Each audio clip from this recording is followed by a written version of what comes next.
Hello everyone, I'm Gary Williams. This is Ramblings of a Sysadmin. Now what I like to do in these videos is I like to use my lab behind me there.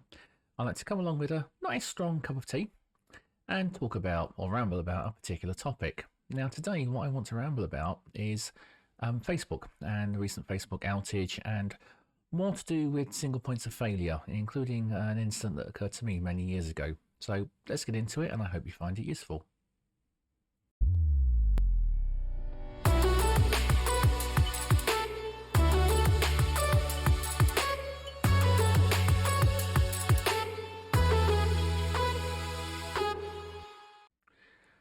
So what you're seeing behind me is a replay of BGP events. Now, I won't go into detail on what BGP is. There's other websites and videos that have covered that quite accurately and in much better detail than I could. But in essence, BGP is the way routers find their way to websites like Facebook. And what you're seeing going on behind me is all the routes leading to Facebook being deleted. Now, my understanding with this is Facebook have some sort of BGP automation. They were actually showcasing just how wonderful it was a little while ago. What you're seeing here is that automation, for whatever reason, going off and deleting all the routes into Facebook. And this took place over, I think it was about 21 hours, but very slowly Facebook was being deleted from the internet, and you'll see all the routes disappear here. But what I really wanted to talk about in this video is not so much how this works or why this works, but why it was allowed to happen in the first place. And I think this is a common problem we see with automation. Automation is a wonderful tool, but all too often there's no checking, there's no logic in it to say, if my last 10 events were delete, maybe I should stop because that's unusual. Now with programming, there's often bounds checking, to make sure that you can't put -1 into something that expects a positive integer. But what I don't think we have in automation is this almost common sense to stop things like this from happening. As you can see there, that was literally Facebook disappearing off of the internet.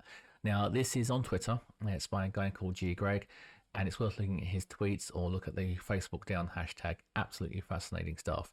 And you can literally just watch Facebook disappear from the internet and then come back. What you can see behind me is Facebook's post on all their peering automation and just how wonderful it is. And yeah, I'm pretty convinced this is what caused their recent outage. Now, I want to do a slight segue here into something else that might seem a little bit of a tangent, but bear with me and it'll all make sense.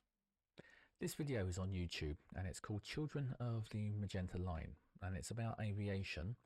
And in aviation, the Magenta line is a line generated by the flight management and guidance computer system that's basically will fly the plane along that line following a series of waypoints.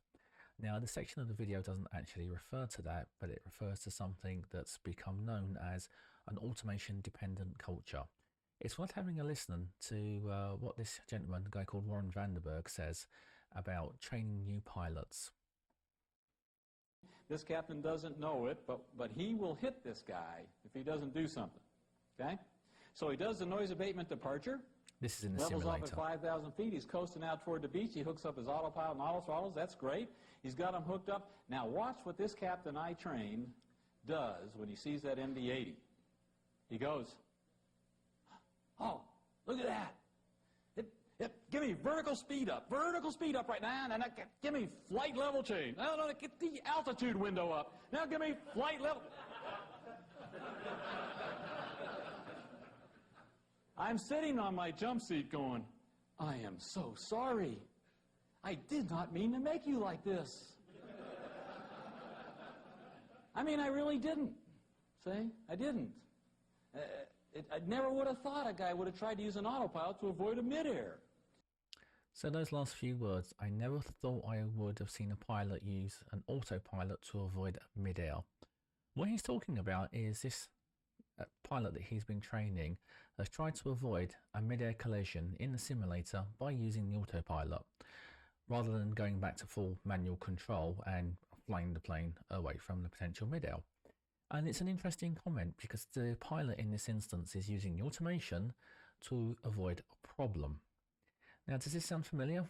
This is the exact kind of philosophy we seem to be going towards in IT. this automation dependent culture where the automation is king, the automation can do no wrong, and you must use the automation to fix problems.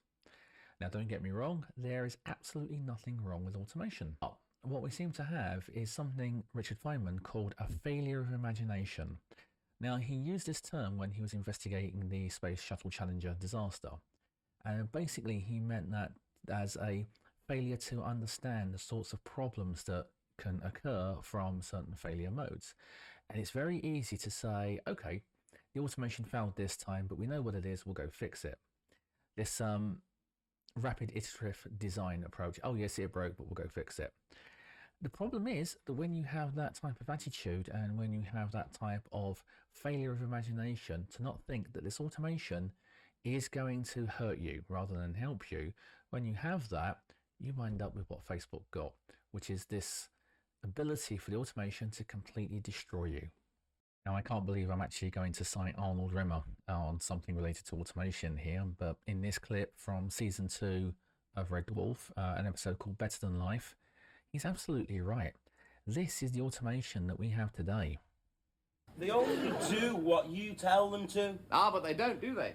You say, keep an eye on that lamb, and they do. They sit there for 3 hours and watch it burn. So really, just to finish this video up, I just wanted to say that I have concerns that with this automation dependent culture we are moving towards, we have this failure of imagination where people aren't thinking about the consequences of what the automation can do. The automation is just seen as this great thing, and sure, it's going to work great for months and months, but then there's going to be a weird condition and something will happen and it will come back and bite. And if we head down this automation dependent route, we need to make sure that any automation that we do, we have additional bounds checks. Things like, I've just done 5 deletions. That's really unusual. I should stop and call for help. Now, I hope that any of us in IT are quite happy to stop and call for help from our colleagues, and it should be no different for the automation. If the automation detects something's not quite right, like again with Facebook, I've only got 5 routes left, I should stop here and call for help. It needs to have something in there that says something has gone wrong, I should stop. And that's really all I wanted to say for this video. You know, with automation, have a point in there where it stops and calls for help. Nothing wrong in that. I really hope this has been useful. I hope that my points have made some sense. I do think there's a lot of parallels from the aviation industry that we could bring into IT, especially around an automation dependent culture. What I'll also do is I'll put all the links into the thing down below. So I'll have the links for the Facebook engineering page and the link from G. Greg's Twitter profile on that Facebook stuff, because sitting there and watching Facebook wipe itself from the internet is actually quite something to see. But I do hope you've enjoyed it. I also hope you like the hopefully slightly improved production qualities here. Any comments, any criticisms, anything at all, please drop it down below. Please do subscribe and hit thumbs up or thumbs down if you really, really must. But yeah, have a cup of tea and enjoy the rest of your day. Thanks for your time.